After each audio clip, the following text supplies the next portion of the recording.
So Busy Man, please let us know who you are, how long you've been on the platform, and a little bit about your experience with CAM4. Sure. So I'm Busy Man. You can also call me Greg. Uh, I've been on CAM4, gosh, I think I started in 2014, something around that time. So almost 10 years here. And, it was kind of just an accident, just looking around for different communities. And I was just struck by how tight the CAM4 community was. I think part of that was just because it started in a non-commercial space just to create a community, and that obviously bled over into the regular commercial aspects of it as well.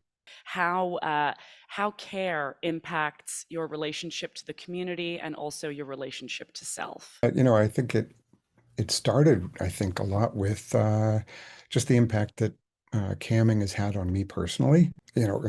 Especially guys. We hold a lot in, and I had some early trauma in my life, and didn't want to talk about it with anybody. Never talked about it with anybody, and it was really the opening of sex work in general. People being much more open to talking about subjects that make others uncomfortable opened up a whole bunch of conversations, and then I started going to therapy, and it was amazing. But I credit the CAM4 community for being able to have open conversations without a whole lot of stigma and judgment and all that. And so whether you're going to be a full-time camera forever, or you're just trying it out, it's really amazing what. And I've always told people, if you don't want to make it a career, that's fine, but you learn a lot about yourself and just about human sexuality just by going on cam and the interaction. You probably even just need to do it once. That might be a lot for some people that would see it as a nightmare to get naked in front of a lot of other people. You don't have to get naked, but just that level of opening up was pretty transforming. Yeah, there's a huge education in that. When do you know that you need self-care? Is it an ongoing effort that you need to make? And what does your self-care look like? Yeah, so for me, care is I usually measure it by how anxious I am to get on cam. Usually when this isn't just guys, if you're a performer, whether you're a cam performer or actor, if you're not looking forward to doing your job, getting out there, then that's usually the first clue that, hey, maybe you've got some stress going on that you want to or should deal with. For me, that's how how much I'm looking forward to being on cam, whether or not I'm getting naked, but just the ability to reach out and have conversations and connect with others in the community. And so when I'm not into it, it's definitely a clue to back up and say, all right, well, maybe I need to do a little more self-care. For me, the that's playing music, that's going for long runs. I do a bunch of marathons a year, and so that's really my drug to keep me balanced and grounded. And there's just no time to feel anxious about your world if you're out doing a long run out in the woods or somewhere. Gosh, it's beautiful, and I know that about you. We've had some travels where I've actually seen you in the middle of a run, and it's powerful stuff, very powerful stuff. How can we do better at caring for the people that also make up this world of camming? Yeah, it's obviously a big question. Yeah, I think it just really starts with people in your world. Talking about trauma earlier, there's especially for men, there's a huge reluctance, and part of it is just the level of stigma around trauma and abuse and opening up.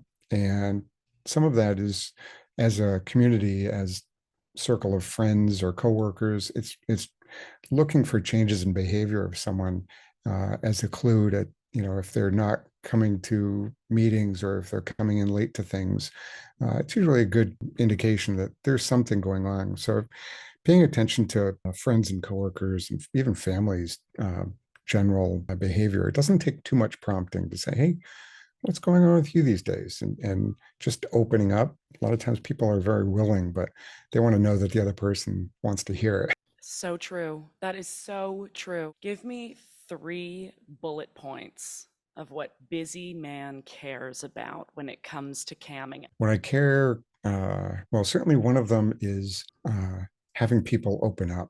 You know, I've talked about it before that there's probably a good third of my customers are straight guys that are bi-curious, but extremely paranoid, anxious about someone discovering that they may be curious. And even to the point of asking when we're in private, is anybody monitoring this chat? It's like, dude, you're anonymous. That's not them. That's just society as a whole. And so I love to be able to help them open up and explore. It doesn't mean that they're going to go out and have sex with a whole bunch of guys. It just means they have these inner thoughts that they are paranoid about even opening up to their partners. So if I can help start that conversation, that they say, hey, you know, I've been thinking about this more and more. And for a couple of them, we actually did some role play where they talked to their partner about it. So, you know, that's certainly one of them. And another is obviously there's a lot of discussion over the past, 5 or 6 years, specifically around sex work and the stigma that's on that, and how it's sort of been a target of various groups. And so destigmatizing that to say, no, this is just another job. You're not going to get rich just turning on your cam and watching the money come in. And so these people are working as hard or even harder than a lot of others. And so they shouldn't have to block it out on their resume or change what they've done, because there's a lot that, when I look at a lot of the other cameras, it's an amazing amount of stuff that you have to do, like 5 jobs in one, as far as community management, sales management, marketing. You're basically running a small business. And so there's a lot to be learned there just from a skills perspective. A lot of times cam performers don't realize how many skills are transferable to other things. They're doing marketing every day and not realizing it. So that would be the other second one. And I can't think of a equal third. The passion you speak about in just being a creator and a broadcaster is quite profound. Yeah, absolutely. I'd say that is the third. There is something that it's hard to explain to people that haven't done it about, I guess I would call it being the bonfire, where you're the point in the middle of the show, and you're channeling the entire chat room, whether they're tipping or just cheering, you're channeling all of their excitement and energy.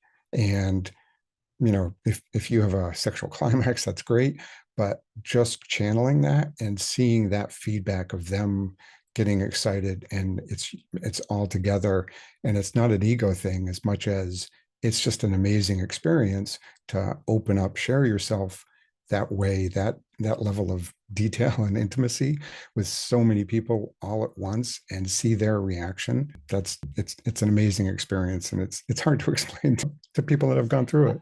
I've also shared that. My goodness, it's such a rush and it's so fulfilling. Thank you for your time today and your insight on this issue and this matter and this value of caring in the business. Could you let everyone know when you broadcast and where to find you on CAM4? I am on CAM4 usually once a day, either early in the morning at a gym, or late at night playing my bass at a bar, and hit or miss over the weekends. But usually one of the two. If you follow me, BusymanTM on CAM4, you can definitely get prompts for when I'm on.